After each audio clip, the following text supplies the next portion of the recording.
हम ये अब जान गए हैं कि हमारा जो राष्ट्रीय आंदोलन था, इसकी शुरुआत बहुत ही संभल कर, बहुत सोच विचार के साथ शुरू हुई और इसका कारण था 1857 की क्रांति का अनुभव। बार बार उनको इस बात के लिए विवश कर रहा था, सोचने के लिए कि हम धीरे चलें। इसके बाद हम आते हैं कि आखिर ये 1885 से 1905 तक में क्या क्या घटनाएं हुई, ऐसी क्या बातें हुई। उनमें सबसे पहली घटना थी कि बाल गंगाधर तिलक सामने आए। जनता को जोड़ने के लिए उन्होंने कुछ तरीके ईजाद किए और धार्मिक त्योहारों के माध्यम से समाज को अपने विचारों में जोड़ने की कोशिश की। 1897 में रैंड की हत्या हुई पूना में, जो वहां के ब्रिटिश अधिकारी थे, और उनकी हत्या कर दी गई। ये एक तरीके से बहुत बड़ी घटना थी जिसने भारतीयों के मन में एक तरीके से थोड़ा सा उत्साह भी पैदा किया। रैंड का मर्डर, साथ ही प्लेग का होना बारंबार, महामारी का बारंबार होना, ये भी भारतीयों के लिए एक तरीके से उसने भारतीयों के मन में बार बार ये सोचने के लिए विवश किया कि आखिर ये सब बार बार हो क्यों रहा है। इसके अलावा विश्व में कुछ अन्य घटनाएं भी हो रही थीं जिसका असर भी भारतीयों पर पड़ रहा था। इन घटनाओं के बारे में जब हम आगे बढ़ेंगे तब चर्चा करेंगे। अभी हम थोड़ा सा सोचें कि आखिर ये 20 वर्षों में कांग्रेस ने क्या पाया, क्या खोया। इन 20 वर्षों में यदि मांगों को देखा जाए तो अंग्रेजों ने इसमें से निश्चित रूप से कई मांगे मान ली। उदाहरण के लिए भारतीयों के प्रतिनिधित्व को थोड़ा सा बढ़ाया, शिक्षा के लिए भी कुछ प्रयास किए, ऊंचे पदों पर उतना स्थान तो नहीं मिला, लेकिन फिर भी यह सुनिश्चित किया कि कुछ भारतीय जरूर आगे बढ़ें। भारतीयों को आईसीएस की परीक्षा में बैठने की अनुमति तो थी, लेकिन स्थितियां बड़ी कठिन थी। तो सफल होने के बाद भी कुछ लोगों के द्वारा कार्य करना बड़ा कठिन हो जाता था और या तो इस्तीफा देते थे या परीक्षा में सफल होने के बाद भी इस परीक्षा में या इस नौकरी में नहीं जाते थे। कर और लगान आदि के क्षेत्र में भी कुछ थोड़ा सा सुधार हुआ। कुल मिलाकर हम ये मान सकते हैं कि 1885 से 1905 के काल में सफलता तो मिली, लेकिन अपेक्षित नहीं, पहली बात। दूसरा, जो लक्ष्य रखे गए थे, जो मांगे रखी गई थी, वो भी बहुत सीमित दायरे में रखी गई थी, तो निश्चित रूप से इसके परिणाम भी बड़े सीमित ही थे। और इस सब का परिणाम ये हुआ कि कुल मिलाकर भारत की जनता जो थी वह इस नरम पंथियों के प्रति उतनी खुश नहीं थी। और कांग्रेस के अंदर एक ऐसा गुट, एक ऐसा ग्रुप, एक ऐसा दल बन रहा था जो लोग थोड़े कठोर कदम उठाने की मांग रखते थे, अंग्रेजों के खिलाफ थोड़ा बुलंद आवाज उठाने की मांग रखते थे। लेकिन ये सब तो बाद में। इनकी उपलब्धियों की बात यदि हम करें, इनकी पद्धति की बात करें, तो हम जानेंगे कि इनकी पद्धति, जैसा मैंने बताया कि जो कांग्रेस के लोग थे, इनका मूल तरीका था कार्य करने का प्रेयर, पिटीशन और persuasion. Prayer, petition, persuasion. Prayer, petition और परसुएशन की जो बात थी, जिसमें प्रार्थना, अनुरोध और अपील का माध्यम अपनाया गया था, ये कई लोगों के गले नहीं उतर रही थी और इसलिए इतने सफल भी नहीं हुए थे। इस प्रकार 1885 से लेकर 1905 तक का जो काल है, उसका यदि हम उस पर एक सोचें तो एक मिक्स्ड रिएक्शन आएगा। मिक्स्ड रिएक्शन इस सेंस में, इस अर्थ में कि असफल तो थे, सफल पूरे नहीं थे, लेकिन इस बात के लिए उनको श्रेय देना होगा कि उन्होंने आंदोलन को इस रूप में शुरू किया कि वह कुचला ना जाए। और आखिर उनका मुख्य उद्देश्य यही था कि यह जो शुरुआत हो रही है, वह शुरुआत आगे एक बड़े पेड़ का रूप ले, उसकी नींव थोड़ी मजबूत हो। उनका उद्देश्य था जनता तक हमारे विचार पहुंचे और जनता जो है, मासेस जो है, वो हमसे जुड़े। इस उद्देश्य में वो सफल रहे, आंदोलन की शुरुआत को बढ़ाने में सफल रहे, अंग्रेजों तक अपनी बात पहुंचाने में भी सफल रहे। अंग्रेजों से उन्होंने कुछ रियायतें भी पाई।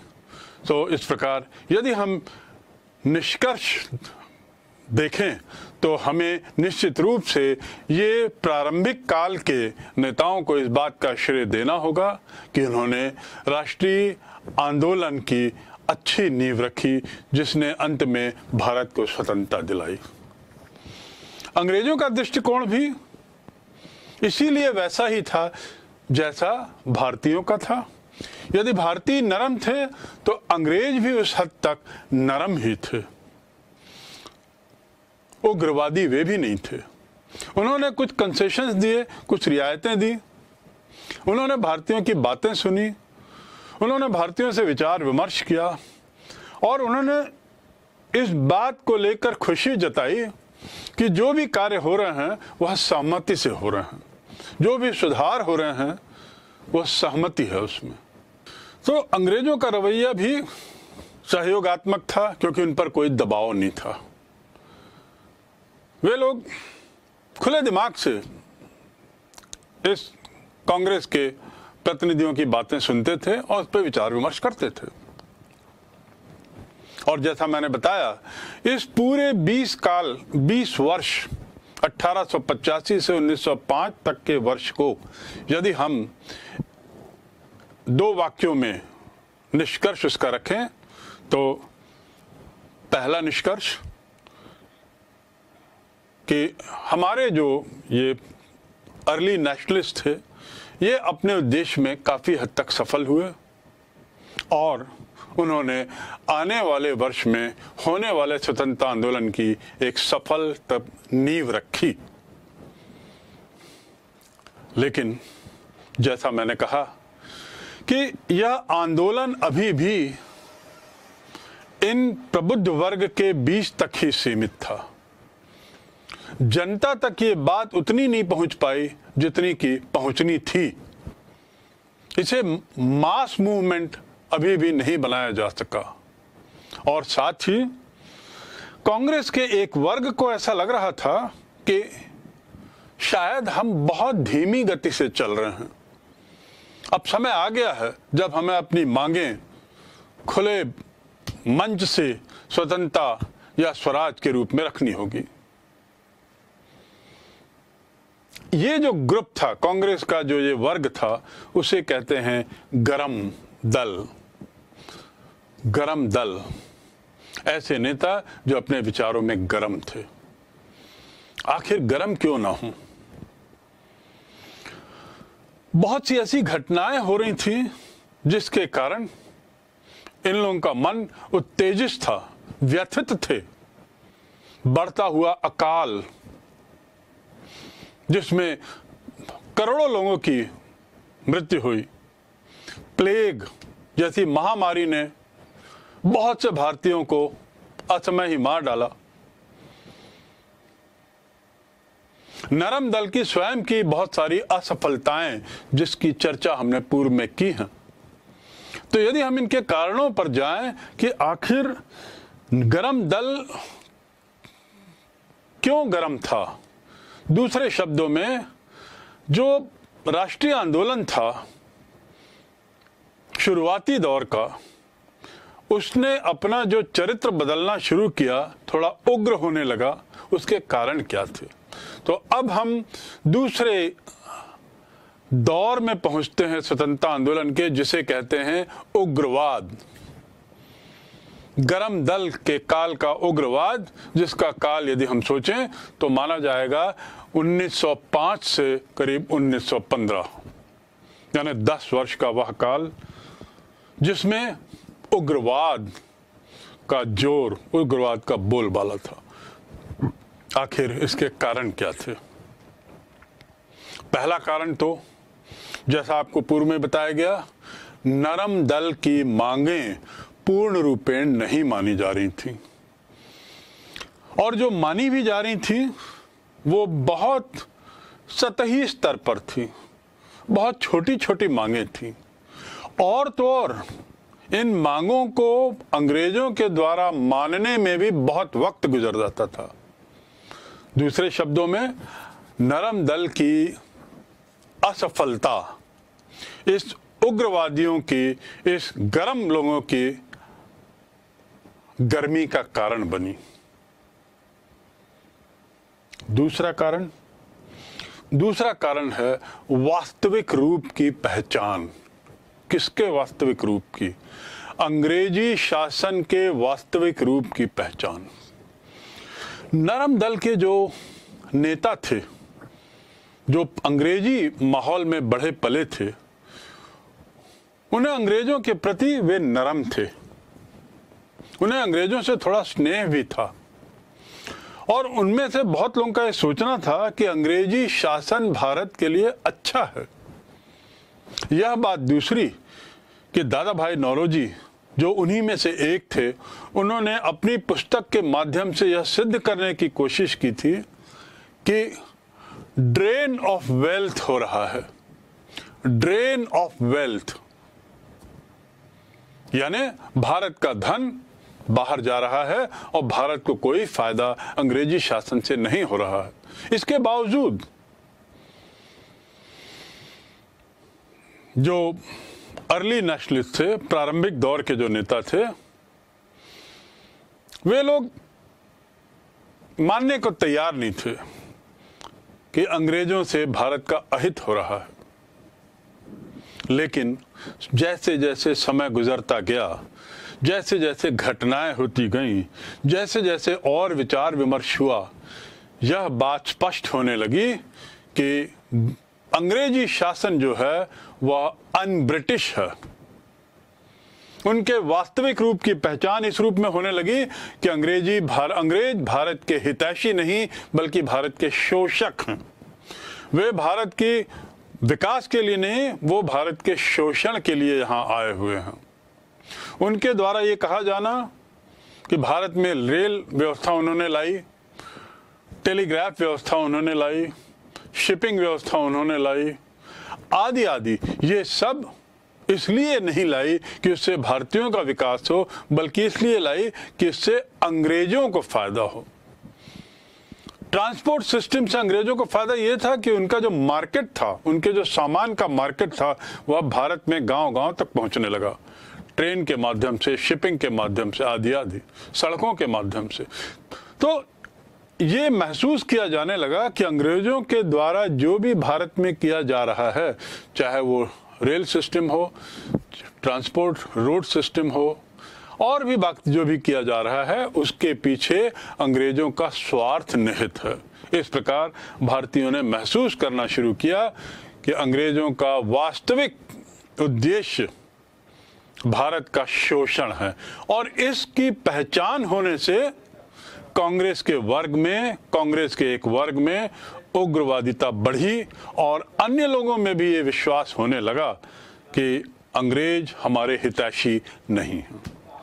तीसरा कारण जिसने कांग्रेस के अंदर उग्रवाद को जन्म दिया, वह है रैंड की हत्या, जो पूना के ब्रिटिश अधिकारी थे। और वहां जब प्लेग हुआ तो उस प्लेग में रैंड के रोल को लेकर, रैंड के व्यवहार को लेकर सवाल उठे और नाराज होकर उनकी हत्या कर दी गई। इस हत्या ने एक बड़ा रूप लिया। इस हत्या के बाद लोकमान्य तिलक ने अपने पत्रिका में मराठा केसरी, उनकी पत्रिका का नाम था मराठा और केसरी, लोकमान्य तिलक, उन्होंने अपनी पत्रिका में इस बात को लेकर चर्चा की और प्रशंसा भी की इस घटना पर। उन्होंने इसे उचित बताया। तुरंत ब्रिटिश सरकार ने लोकमान्य तिलक को गिरफ्तार किया, उन पे न्यायालय में मामला गया और 18 माह की जेल की सजा उन्हें दी गई। अंग्रेज लोग जो करते थे उसकी प्रतिक्रिया और उग्र होती थी। अंग्रेजों के द्वारा तिलक को जेल भेजना, शायद उसके पीछे उद्देश्य ये था कि इस बढ़ते हुए अंग्रेजी शासन के खिलाफ जो विद्रोह है उसको कुचला जाए, लेकिन इसकी परिणति किसी दूसरे रूप में हो रही थी। जितना ही अंग्रेज कोशिश करते थे भारतीयों को दबाने की, अब देखा जा रहा था उसकी प्रतिक्रिया उल्टी हो रही थी। तिलक का जेल जाना, रैंड की हत्या, और इसने पूरे देश को हिला दिया। ये एक बहुत बड़ी घटना थी। इसी दौरान लॉर्ड कर्जन, एक आपको इनकी एक खास आदत बता दें, ये वाइस रॉय थे, भारत के गवर्नर जनरल और वाइस रॉय, यानी अंग्रेजी शासन के भारत में सर्वोच्च प्रतिनिधि, उसे कहते हैं वाइस रॉय या गवर्नर जनरल। इन्होंने अपने शासनकाल में कई ऐसे कार्य किए जिससे उग्रवाद को बहुत बढ़ावा मिला, अंग्रेजियों की खिलाफत बढ़ी, भारतीयों के द्वारा अंग्रेजों की खिलाफत बढ़ी। उदाहरण के लिए उसने कुछ ऐसे कानून पास किए जिसमें भारतीयों के प्रतिनिधित्व पर रोक लगा दी। कलकत्ता विश्वविद्यालय, जो उस समय का नामी विश्वविद्यालय था, और अन्य ऐसे प्रतिनिधित्व जहां पर भारतीय प्रतिनिधित्व चाहते थे कॉरपोरेशन में, नगर पालिका में, वहां पर उसने रोक लगा दी या उनकी संख्या को सीमित कर दिया, जिस पर भारत में बहुत रोष हुआ। उच्च पदों पर भी उसने बिल्कुल स्पष्ट कर दिया कि उच्च पदों पर केवल अंग्रेज ही पदस्थ होंगे। तो इस प्रकार जो लॉर्ड कर्जन है, आप देखेंगे ये पहले वाइस रॉय हैं जिनकी मूछ नहीं है। मुस्टैश बिना मूछ के भारत में पहला अंग्रेज उच्च पद पर आया तो उसको लेकर दूसरा मजाक हुआ। कर्जन ने जन जन को जन कर दिया, ऐसा मुहावरा चल पड़ा। कर्जन ने जन जन को जन कर दिया, यानी कर्जन ने पूरी जनता को, भारत के लोगों के सामने ऐसी मिसाल पेश की कि भारत के लोग भी उसके प्रभाव से अपनी मूछें उड़ाने लगे। तो इस प्रकार एक नई चीज उसके आने से शुरू हुई। लेकिन यह तो हुआ दूसरा पक्ष। जहां तक कर्जन के खुद के शासन की बात है, उसके द्वारा किए गए ऐसे कुछ कानून, उसके द्वारा किए गए ऐसे कुछ कदम अंग्रेजों के खिलाफ ही गए। और सबसे बड़ा कदम जो कर्जन ने लिया और जिसने हमारे राष्ट्रीय आंदोलन को कई कदम आगे बढ़ाया, वह था उसके द्वारा बंगाल को विभाजित करने का निर्णय। बंगाल का विभाजन एक ऐसा कदम था जिसने उठाया तो इसलिए गया था जिससे कि बंगाल में बढ़ता हुआ उग्रवाद, बढ़ता हुआ राष्ट्रीयवाद रोका जा सके। लेकिन इसकी प्रतिक्रिया परिणति दूसरे रूप में हुई। इस विभाजन ने हमारे राष्ट्रीय आंदोलन को नई ऊर्जा, नई ताकत दी। कैसे, ये हम आगे पढ़ेंगे, लेकिन आप ये भी जानें कि कर्जन के द्वारा बंगाल के विभाजन का कदम एक बहुत तीव्र प्रतिक्रिया छोड़ गया और यह अंग्रेजों के खिलाफ ही पड़ा। और निष्कर्ष ये कि कर्जन का काल जो है वह भारतीय राष्ट्रीय आंदोलन को कई कदम आगे बढ़ाने में मदद करने के लिए जाना जाएगा। यद्यपि उसका उद्देश्य ये नहीं था, उसका उद्देश्य तो था कि पूरी तरह से इसे कुचला जाए। इसीलिए उसने प्रतिनिधित्व, चाहे वो विश्वविद्यालयों में हो, चाहे वो कॉरपोरेशन में हो, वहां पर भारतीयों के प्रतिनिधित्व को उसने रोका। अब हम अगले कारण पे आते हैं, बंगाल विभाजन। आखिर बंगाल विभाजन क्या है जिसने हमारे राष्ट्रीय आंदोलन को नई ताकत दी? बंगाल जो है वह ब्रिटिश शासन का गढ़ था, कलकत्ता राजधानी थी, और बंगाल स्वयं में एक बहुत बड़ा राज्य था। उसमें उड़ीसा भी था, उसमें कुछ अन्य प्रांत भी जुड़े हुए थे। एक बहुत बड़ा सूबा था, बहुत बड़ा राज्य था। और बंगाल में मुसलमान और हिंदू, ये दोनों की संख्या बहुत थी। बंगाल के लोग बहुत पढ़े लिखे थे, और आप देखेंगे जितने भी नाम लिए जा रहे हैं, रास बिहारी बोस, सुभाष चंद्र बोस, व्योमेश चंद्र बैनर्जी और अन्य बहुत सारे नेता, ये सब बंगाल से थे। आखिर बंगाल में अंग्रेज थे तो अंग्रेजियत वहां ज्यादा थी, और इसलिए वहां के लोग ज्यादा शिक्षित थे, वहां के लोग ज्यादा चैतन्य थे, वहां के लोगों का वाकिया अंग्रेजों से ज्यादा पड़ा, इसलिए वह समस्याओं को बेहतर समझते थे। और इसलिए वहां पे राष्ट्रीय आंदोलन के विचारों की नींव ज्यादा अच्छी पड़ी थी।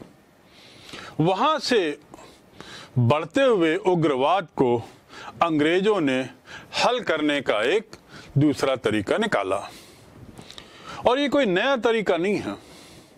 आपने सुना होगा डिवाइड एंड रूल, तोड़ो और शासन करो, विभाजित करो और शासन करो। ये सभी जगह होता है जहां विभाजन करने की कोशिश होती है, एकता को तोड़ने की कोशिश होती है, और इसके मदद से फिर शासन आगे करने की, लेकिन इसकी प्रतिक्रिया भी होती है, और यही प्रतिक्रिया यहाँ बहुत भारी पड़ी। बंगाल का विभाजन कुछ इस तरीके से किया गया कि ईस्ट बंगाल में मुस्लिम थे और वेस्ट बंगाल में सब हिंदू थे। जब अंग्रेजों से पूछा गया कि आखिर इस विभाजन का कारण क्या है, तो उसने कहा ये एक एडमिनिस्ट्रेटिव, प्रशासनिक कदम है। इस कदम के आधार पर हम इतने बड़े राज्य को, जिसको सुचारू रूप से चलाने में दिक्कत हो रही है, उसको यदि हम दो भागों में बांटते हैं तो शासन चलाने में हमें सहूलियत होगी। यानी यह एक प्रशासनिक कदम बताया गया। बंगाल को,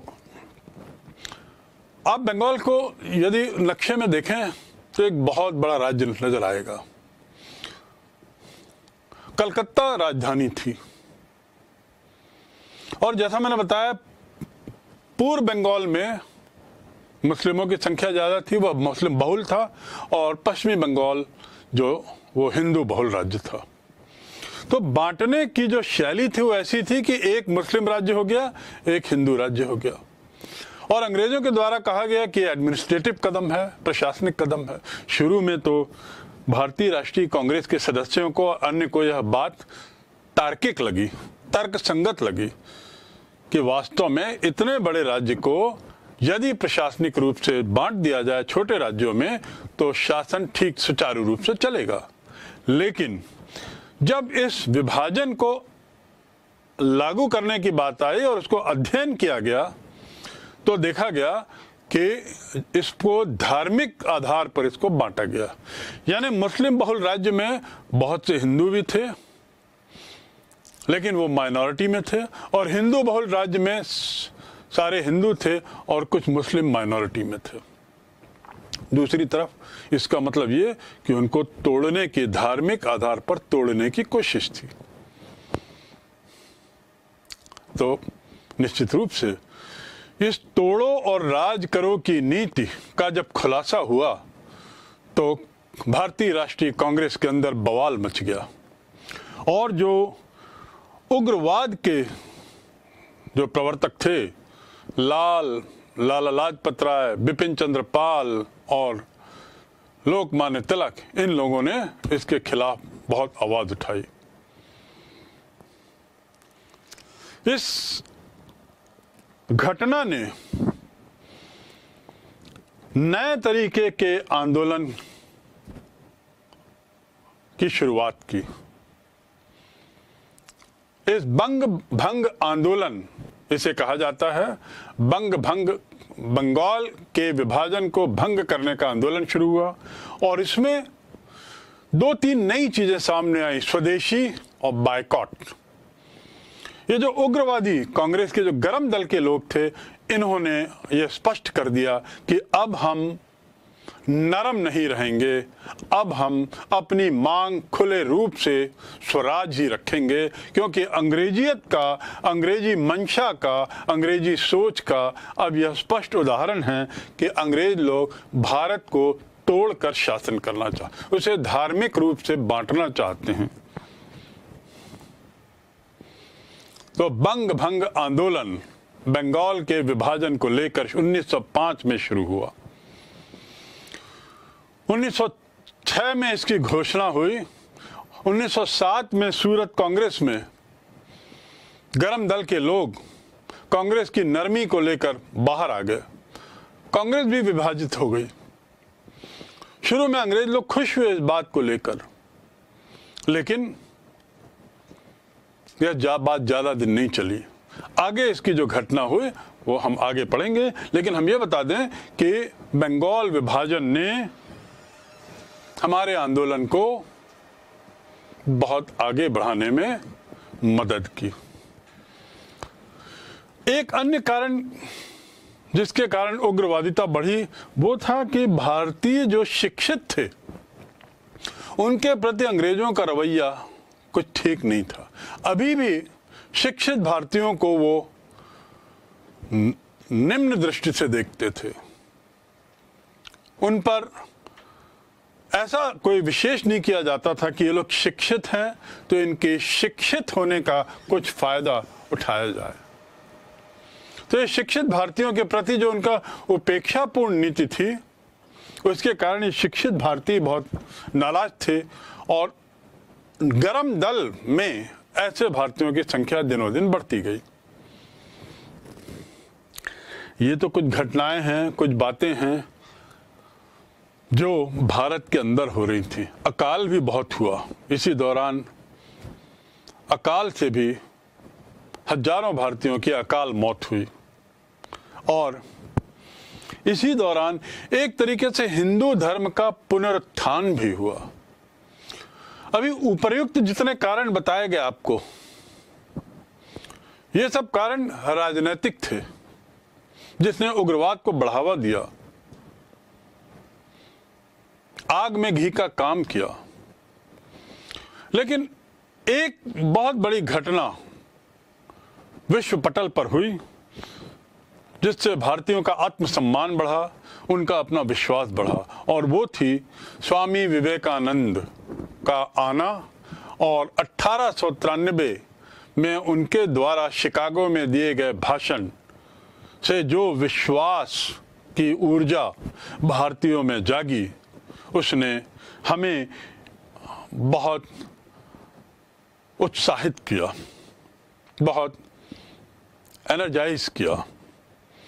हिंदू धर्म के पुनरुत्थान के रूप में इस बात को जाना जाता है।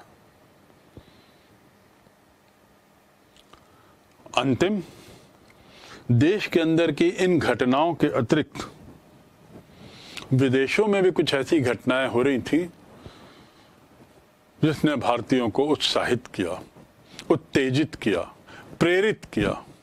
उदाहरण, साउथ अफ्रीका में अंग्रेजों के द्वारा वहां बसे हुए भारतीय मजदूरों के साथ किए जा रहे दुर्व्यवहार की चर्चा भारत में हो रही थी। मैं पुनः दोहरा रहा हूं, साउथ अफ्रीका में भारतीय मजदूर और अन्य भारतीय जो वहां बसे थे उनके साथ अंग्रेजों द्वारा किए गए दुर्व्यवहार। साउथ अफ्रीका भी अंग्रेजी शासन के मातहत था। इस दुर्व्यवहार की चर्चा, जानकारी। दूसरा, इटली जैसे शक्तिशाली देश को अबिसिनिया जैसे एक छोटे देश ने पराजित किया। 1895-96 के युद्ध में इटली जैसे शक्तिशाली देश को अबिसिनिया जैसे छोटे राष्ट्र ने पराजित किया। 1904 में रूस जैसे महाशक्ति को जापान जैसे छोटे से राष्ट्र ने पराजित किया युद्ध में। और कई अन्य तरह की घटनाएं जो विश्व के दूसरी जगहों में हो रही थी, आयरलैंड आदि आदि, उन्होंने भारतीयों को ये सोचने पर विवश कर दिया कि यदि इतने छोटे देश बड़े बड़े राष्ट्रों को हरा सकते हैं तो हम जैसे बड़े देश तो अंग्रेज शासन को हराने में हमें कोई दिक्कत नहीं होनी चाहिए। जापान पहला ऐसा एशिया का राष्ट्र था, एशिया महाद्वीप का, जिसने यूरोपीय महाद्वीप पश्चिमी जगत के पश्चिमी देश को पराजित किया, और वो भी रूस जैसे विशालकाय देश को। इस घटना ने तो भारतीयों को झकझोर दिया। रूसो जैप वॉर 1904-05 इसने साबित कर दिया कि एशिया के लोग भी किसी से कम नहीं, और यही आत्मविश्वास भारतीयों में जागा। यही आत्मविश्वास हमें आगे ले गया। और जब आत्मविश्वास आता है तो उसकी परिणति किस रूप में होती है? थोड़ा और हम एक्टिव होते हैं, थोड़ा हम और एग्रेसिव होते हैं, उग्र होते हैं, और यही हुआ। तो इन विश्व पटल पर होने वाली घटनाओं का असर आप देखें, Russo Jap war, Abyssinia Italy, दक्षिण अफ्रीका, आयरलैंड के जो आंदोलन थे बड़े प्रसिद्ध थे। सो इस प्रकार इन सब घटनाओं ने भारतीयों को उग्र कर दिया, और कुछ ऐसी घटनाएं आगे हुई जिससे अंग्रेजों को यह स्पष्ट हो गया कि अब कांग्रेस वह नहीं रही जो 1885 में स्थापना के समय थी। यानी कांग्रेस का उद्देश्य अब बदल गया है।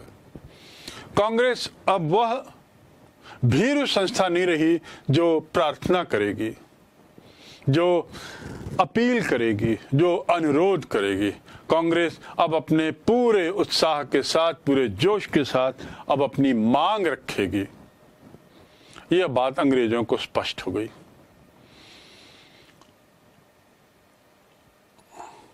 इस प्रकार हमने ये जाना कि कैसे कांग्रेस के उद्देश्य में परिवर्तन आए और क्यों आए। हमने ये जाना कि अब अंग्रेजों को यह भान होने लगा कि बदलते समय के साथ कांग्रेस भी अब बदल गई है, कांग्रेस का स्वरूप भी बदल गया है। और तो और एक समय यह आया जब गरम दल यानी उग्रवादी लोग इतने हावी हो गए कांग्रेस पर कि कांग्रेस को अंततः उनकी बातें माननी पड़ी। और 1906 में दादा भाई नौरोजी, जो एक नरमपंथी माने जाते थे, उनकी अध्यक्षता में जो कलकत्ता में कांग्रेस का सेशन हुआ, वार्षिक रूप से एक उनका सत्र होता था, वहां पर उन्होंने समझौतावादी नीति अपनाते हुए कांग्रेस को तोड़ने से बचाने के लिए, क्योंकि कांग्रेस के जो गरम दल के लोग थे वो कांग्रेस छोड़ने को तैयार थे यदि कांग्रेस अपनी मांगों में परिवर्तन नहीं करेगी। तो दादा भाई नौरोजी इनके दबाव में आकर उन्होंने 1906 में पहली बार कांग्रेस के मंच से कांग्रेस की जो मांग थी उसे एक शब्द में कहा, स्वराज। अब हमें स्वराज चाहिए। इस प्रकार पहली बार स्वराज शब्द का उपयोग कांग्रेस प्लेटफॉर्म से आधिकारिक स्तर पर 1906 में हुआ, और इसका श्रेय बाल गंगाधर तिलक को जाता है, जिन्होंने बाद में यह नारा दिया, Swaraj is my birth right, Swaraj मेरा जन्म सिद्ध अधिकार है और उसे मैं लेकर रहूंगा।